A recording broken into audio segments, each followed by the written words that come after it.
حضرت زید بن ثانہ رضی اللہ تعالی عنہ صحابی رسول اور یہود علماء میں سے بہت بڑا مقام رکھتے تھے، تورات کے عالم تھے اور امیر ترین لوگوں میں سے تھے مدینہ طیبہ کے۔ ان کا اسلام کا واقعہ عبداللہ بن سلام رضی اللہ عنہ نے بھی بیان کیا، اور حضرت زید رضی اللہ عنہ نے معجم الکبیر میں علامہ طبرانی رحمۃ اللہ تعالی علیہ نے اس کو ذکر کیا، مستدرک حاکم میں بھی مختصر ہے، باقی اسد الغابہ اور الاصابہ کے اندر بھی ہے۔ حضرت زید رضی اللہ تعالی عنہ کہتے ہیں کہ میں نے تورات میں جو نشانیاں نبی کریم صلی اللہ علیہ وسلم کی پڑھی تھی تو آپ علیہ الصلاۃ والسلام کو دیکھتے ہی میں پہچان گیا کہ آپ میں وہ تمام نشانیاں ہیں، لیکن دو نشانیاں آپ علیہ الصلاۃ والسلام کی ایسی تھی کہ جو مجھ پر مخفی تھی، اور میں چاہ رہا تھا کہ کسی طریقے سے آپ میں وہ دونوں علامات اور نشانیاں نبوت کی میں دیکھ لوں۔ وہ نشانیاں یہ تھی کہ یسبق حلمہ جہلہ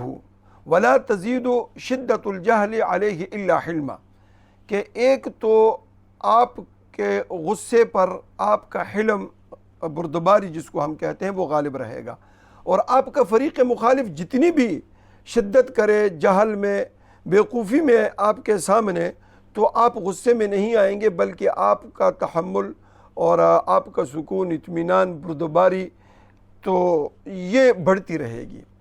اب میں ان دو نشانات کو دیکھنے کے لیے بیتاب تھا اور آتا رہتا تھا،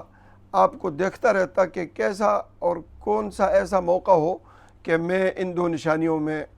کو آپ میں پالوں۔ چنانچہ حضرت زید بن ثانہ رضی اللہ عنہ کہتے ہیں کہ ایک مرتبہ میں آیا، آپ کے حجرہ مبارک کے قریب کھڑا ہوا تو دیکھا کہ حضرت علی رضی اللہ عنہ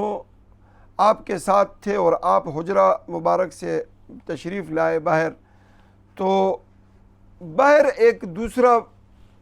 دیہات کا ایک شخص کھڑا تھا، دیہاتی معلوم ہو رہا تھا، عربی۔ تو میں آ کے کھڑا ہوا، اس دیہاتی وہ آپ کے انتظار میں تھا، آتے ہی اس نے سلام کیا اور پھر کہنے لگا یا رسول اللہ صلی اللہ علیہ وسلم، بصرہ قریہ جو ہے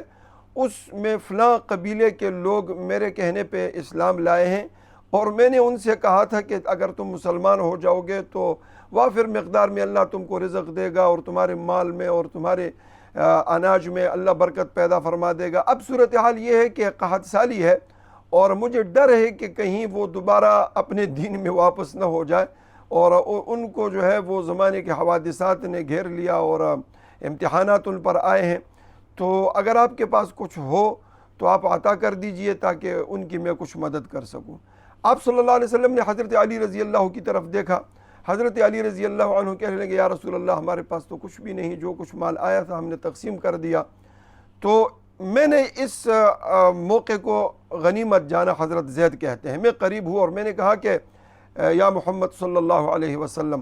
آپ فلاں باغ کی فلاں کھجوریں اتنی مقدار کی مجھے، یعنی بیع السلم کے طور پہ، یعنی اس مہینے میں آپ مجھے دیں گے تو میں آپ کو پیسے دے دیتا ہوں۔ تو آپ نے فرمایا کہ نہیں اے یہودی، اس طرح مت کر، بلکہ وہی مقدار کی کھجوریں، یعنی مثلا عجوہ ہو، مبروم ہو، کوئی بھی کھجوریں ہوں کسی بھی باغ کی، یعنی باغ متعین مت کرو، ہو سکتا ہے اس میں وہ نہ ہو، شریعت میں یہ چیز ناجائز ہے، تو عجوہ یا مبروم کوئی بھی کھجوریں میں آپ کو اتنی مقدار کے دوں گا، تو آپ ایڈوانس میں جو ہے وہ مجھے پیسے بیع السلم کے طور پہ دے دیں۔ وہ کہتے ہیں کہ میں نے اپنی ہمیانی کھولی اور 80 مثقال سونے کے آپ علیہ الصلاۃ والسلام کے حوالے کر دیے۔ آپ نے وہ رقم کثیر تعداد کی لے کر اسی عربی کے ہاتھ میں تھما دی اور فرمایا کہ جاؤ اس قبیلے والوں کی مدد کرو تاکہ وہ اس پریشانی سے نکل آئے۔ تو اب ہوا کیا، اس کے بعد میں نے جو وقت متعین کیا تھا اس وقت کی تکمیل سے کچھ دن پہلے میں آیا، اور میں نے آپ صلی اللہ علیہ وسلم کی چادر اور قمیض کو ایک ساتھ پکڑ کے، اور یعنی جس طریقے سے ایک شخص ایک بے ادبی اور بے احترامی کے ساتھ، اور فرأیتہ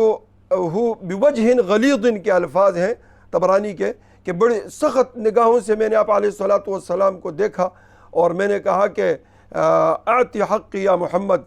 صلی اللہ علیہ وسلم میرا حق دے دو، اور اے بنی عبد المطلب تم ٹال مٹول کرتے ہو حق دینے میں تم کو معلوم کر چکا ہوں اور دیکھ چکا ہوں۔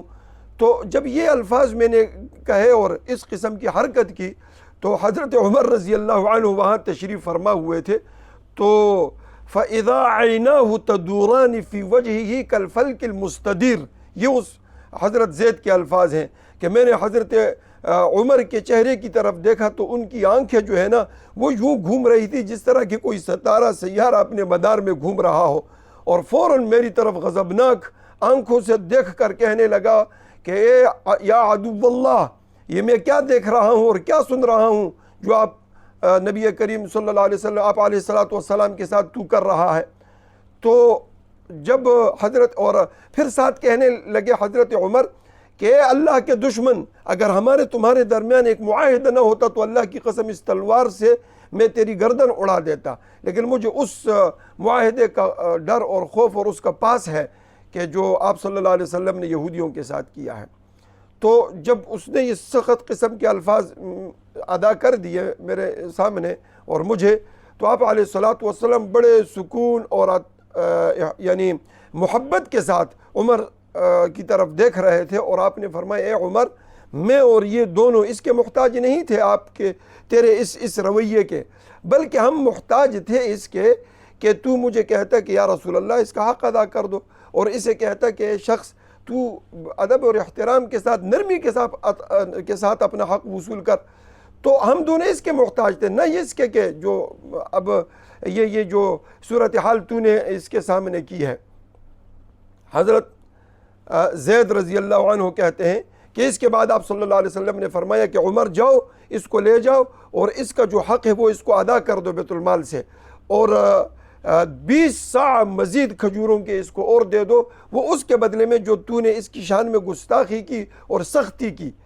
تو اس کو مزید وہ اس کے بدلے میں دے دو۔ بہرحال جب ہم گئے تو اس نے مزید میرا حق دینے کے بعد جب 20 صاع کھجور کے اور دیے تو میں نے کہا عمر یہ مزید کیوں؟ تو حضرت عمر کہنے لگے کہ آپ صلی اللہ علیہ وسلم نے فرمایا آپ کا حکم ہے، چونکہ میں تیرے ساتھ سختی کے ساتھ پیش آیا تو اس لیے۔ تو حضرت زید کہتے ہیں کہ میں نے کہا عمر تو مجھے جانتا ہے؟ تو حضرت عمر کہنے لگے نہیں جانتا۔ کہا میں زید بن سعنہ ہوں۔ تو حضرت عمر میری طرف دیکھ کر کہنے لگے جو یہودیوں کا بڑا عالم ہے تو وہ ہے زید بن سعنہ، تو ہم نے نام سنا جس طرح عبداللہ ابن سلام ہے زید بن سعنہ ہے، تو نے یہ حرکت کیوں کی آپ صلی اللہ علیہ وسلم کی شان میں؟ تجھے تو معلوم تھا۔ تو پھر حضرت زید کہنے لگے کہ عمر میں نے یہ اسی لیے کیا کہ یہ 2 علامات اور نشانیاں آپ علیہ السلام کی باقی تھی، باقی تمام نبوت کی علامات میں دیکھ چکا تھا، اور تو گواہ رہے رضیت باللہ ربا وبالاسلام دینا وبمحمد الرسول النبیہ۔ اور اس کے بعد آپ علیہ السلام کی خدمت میں حاضر ہو کر دونوں حضرت زید نے کلمہ پڑھا اشہد ان لا الہ الا اللہ واشہد انک رسول اللہ صلی اللہ علیہ وسلم، اور پھر کہنے لگے یا رسول اللہ یہ آدھا مال میرے